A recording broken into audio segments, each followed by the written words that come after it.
Taon-taon ipinagdiriwang natin ang Independence Day. Pero ano nga ba ang kahalagahan ng paggunita sa Araw ng Kalayaan? Maliban nga po daw sa pagsuot ng barong ni Kabayan.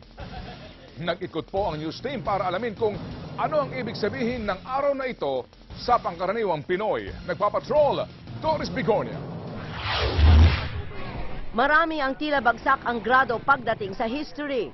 May mga umiwas. Miss, anong ibig sabihin para sa iyo ng kuya? Nanakbo. Ano para sa iyo ang ibig sabihin ng Independence Day?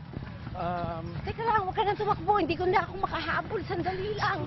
At nagdahilan na lang para di matanong tungkol dito.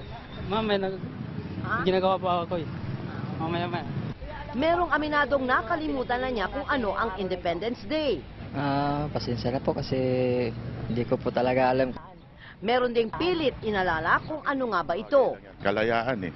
Di freedom, di ba? Yung iba tila narambol na ang kahulugan. Pambansang awit, pambansang kalikasan dapat.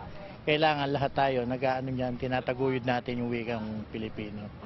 Pati mga simbolo ng kalayaan gaya ng watawat tila nakakalimutan na rin. Yung watawat natin, ilan ang kulay?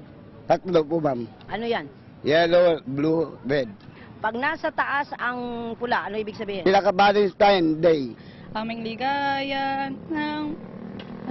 Pati pambansang awit, nagkanya-kanyang bersyon na rin. Lupa ng arawan, atit pagsinta, buhay langitahin kayo. Sa pagsuri ng isang historian, tipikal na nakakalimot ang marami paglabas ng elementary o high school. Pagdating ng college, medyo may iba na yung tone mo, yung realidad ng buhay. Siyempre, unahin mo muna yung kakainin mo bago mo alamin yung mga bayani mo. May panahon pa naman umanong baguhin ito kung pananatilihin sa puso ang pagmamahal sa bayan.